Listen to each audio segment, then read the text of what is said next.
আসসালামু আলাইকুম। কিছুক্ষণ আগে সচিবালয়ের সামনে আনসারদের সাথে আনসারদের উপরে আর কি শেখ হাসিনা ভর করেছিল। ডক্টর ইউনূসকে সরিয়ে দিয়ে তারপরে শেখ হাসিনা আবারও ক্ষমতায় বসবে। এতদিন শেখ হাসিনার যে চোর বাটপাররা বাংলাদেশকে চুরি করে রিজার্ভ সব শূন্য করে দিয়েছে, তারা আবারও নতুন করে ক্ষমতায় আসার স্বপ্ন দেখছে। তো আওয়ামী লীগ, শেখ হাসিনা বলেছিল না আওয়ামী লীগ কখনো পালায় না। আসলে আওয়ামী লীগ পালায় না। আওয়ামী লীগ এখন বিভিন্ন জায়গায় মজুদ হয়ে আছে। কখনো হিন্দুদের উপরে ভর করছে, কখনো দৌলতদিয়া ঘাটে ভর করছে, আজকে আনসারদের উপরে ভর করেছিল। ভর করে তারা ক্ষমতায় আসবার আবার এই দিবার স্বপ্ন দেখছে। এই স্বপ্নটা অবশ্য আওয়ামী লীগ দেখে না। আনসারের যারা আজকে এই জায়গায় এসেছিলেন তারা সহ যাদের যাদের উপরে ভবিষ্যতে আওয়ামী লীগ ভর করার চেষ্টা করবে তাদের ব্যাপারে খুব পরিষ্কার একটা মেসেজ দিয়ে যায়।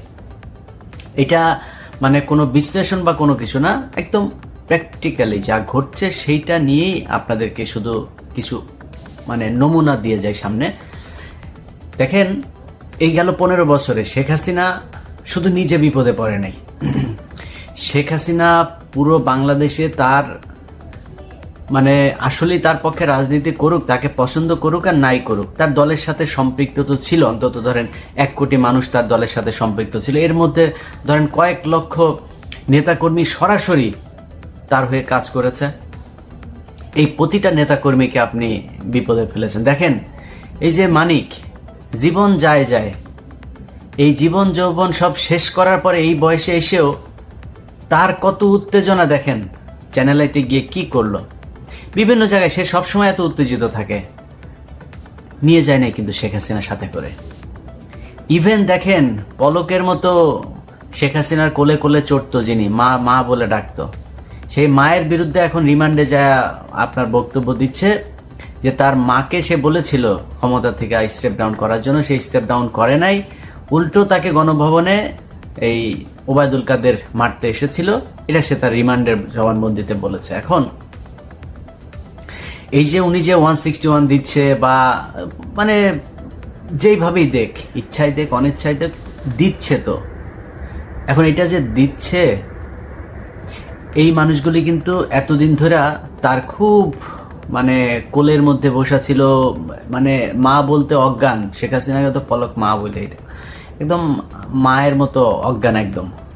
ওরা তো আবার আপা বলে মাও বলে, দুইটাই বলে। তো মায়ের মতো দেখতো, আপা বলে ডাকতো। তো এই মা আপাকে এত শ্রদ্ধার জায়গায় রেখে আজকে কিন্তু সরে গিয়েছে। কেন সরে গিয়েছে জানেন?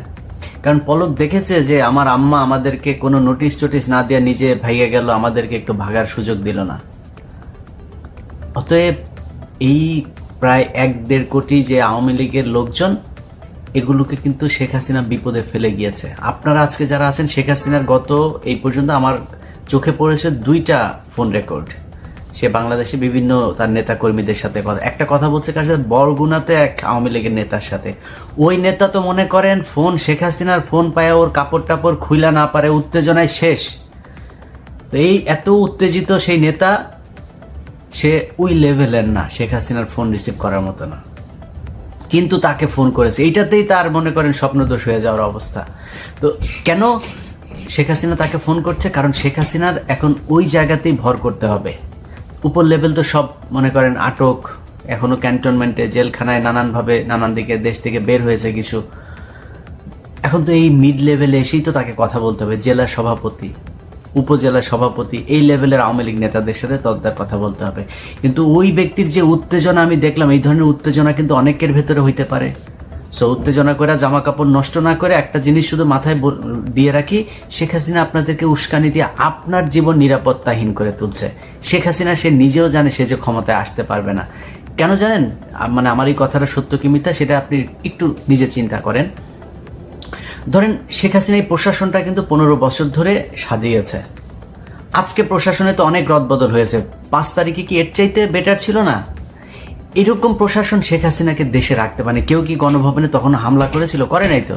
চালিয়ে তো গোলাগুলি করতে পারতো। সেনাবাহিনী যদি বন্দুক নিয়ে দাঁড়ায় থাকতো, কামান নিয়ে দাঁড়ায় থাকতো, কেউ যাইতে পারতো নাকি গণভবনে? সে থাকতে পারতো, কিন্তু থাকতে পারে নাই। দ্যাট মিনস আপনাকে বুঝতে হবে যে এইখানে একটা বিশাল একটা শক্তি কাজ করেছে। আমি আল্লাহর উপরে অবশ্যই শুকরিয়া, আল্লাহ সবকিছুর পরিকল্পনা করে থাকেন। তো বিশাল একটা শক্তির মাধ্যমে কিন্তু শেখ হাসিনার পতনটা হয়েছে। এত সহজে মনে করার কোনো কারণ নাই ডক্টর মোহাম্মদ ইউনূসকে ছাত্ররা মারামারি করে তারপরে গণভবন দখল করে ফেললো আর ডক্টর মোহাম্মদ ইউনূস বসে পড়লো। এত সরলীকরণ করলে কিন্তু ভুল করবেন। দেশ এখনো কোন দিকে যায়, কি হয়, সেটা নিয়ে অনেক কিছু দেখার আছে আমাদের। যেটা আমি ব্যক্তিগতভাবে যেই স্বপ্ন দেখি যে ভারতের বিরুদ্ধে একটা সরকার থাকবে যারা ভারতকে কড়া জবাব দেবে, সেটাই দিচ্ছে ডক্টর মোহাম্মদ ইউনূস। আমি হ্যাপি, আমার কোনো সমস্যা নাই। যারা উপদেষ্টা আছে তাদের নিয়ে আমার কোনো সমস্যা নাই, আমি চাই এরা দেশ চালাক।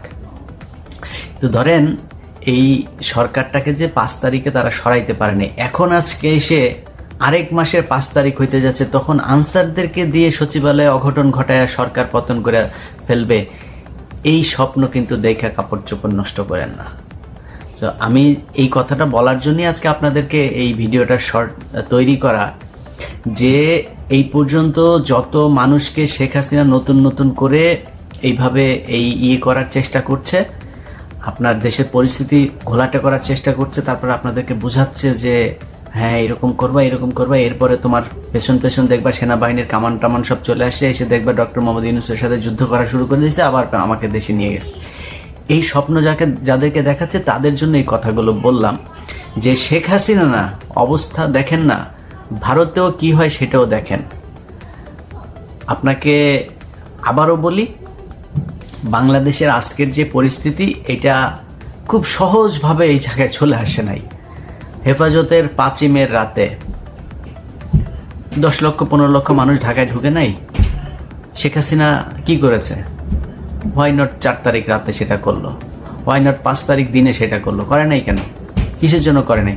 কিছু একটা আছে, ব্যাপার কিছু একটা আছে, সেগুলো নিয়ে বিস্তারিত আলাপে যাইতে চাই না। আলাপ একটাই, সেটা হচ্ছে আপনার উপরে যেন আওয়ামী লীগ আর ভর করতে না পারে, এই ব্যাপারে খুব সাবধানে থাকতে হবে। আপনি ব্যক্তিগতভাবে ক্ষতিগ্রস্ত হবেন, আনসারে চাকরি করেন, তারপরে হিন্দু যারা এর আগে ভর করতে দিয়েছিলেন আওয়ামী লীগকে, আপনাকে এলাকায় ফিরে যেতে হবে, আপনার এলাকায় মুসলমানদের সাথেই আপনাকে থাকতে হবে। সো তাদের সাথে সম্পর্কটা কেমনে ভালো করা যায় সেই ব্যবস্থা করেন। আমরা মিলেমিশে সম্প্রীতি নিয়ে থাকতে চাই। হিন্দুরা আমার ভাই, আনসাররা আমার ভাই, পুলিশ আমার ভাই, সবাই আমার ভাই। যারা সরাসরি হত্যাকাণ্ডের সাথে সম্পৃক্ত না হয়েছেন তাদের কোনো সমস্যা হবে না, আপনারা মেনে নেন। এটা মেনে যদি না নেন তাহলে পরিস্থিতি আরো ভয়ানক হবে, আরো খারাপ হবে। আজকে যে আনসাররা গিয়েছেন, আপনাদের তো এখন ক্যামেরা ফুটেজ দেখে দেখে আপনাদের বিরুদ্ধে ব্যবস্থা নেবে, কি করবেন? আপনাদের বস এসে বাঁচাবে? আপনার বসের সমস্যা আছে? আপনাদের যারা এগুলো করছে তারা কিন্তু সবাই শান্তিতে আছে। শেখ হাসিনা প্লেনে চড়ে চলে গেছে তার পরিবারের লোকজনকে নিয়ে, আপনাদের কথা চিন্তাও করে নাই। তো এটা বোঝা উচিত যে যেই শেখ হাসিনা আপনাদেরকে একটা, সে তো তার ছেলেকেও ফোন করে বলতে পারতো যে তোমার ফেসবুকে একটা পোস্ট করো, করে বলো যে অবস্থা এরকম, সবাই যেন যার যার মতো শেষে গা ঢাকা দেয়, বা তারা কয়েকজনকে ফোনও করতে পারতো। মানে আনিসুল হকের মতো চামচা, সালমান এফ রহমানের মতো চামচা পর্যন্ত ধরা খেয়ে গিয়েছে। আপনি বুঝতে পারছেন? যেটা শেখ হাসিনা শেখ রেহানার মূল ক্যাশিয়ার, এই সালমান এফ রহমান আর এস আলম, এই দেশ থেকে যাইতে পারেনি, ধরা পড়ে গেছে। আপনি বুঝতে পারছেন যে আপনার অবস্থান কোথায় এই শেখ হাসিনার কাছে? সে বাংলাদেশে তার বাপের হত্যার প্রতিশোধ নিতে এসেছে, বাংলাদেশকে সে আরেক দেশের হাতে তুলে দেওয়ার জন্য এসেছিল।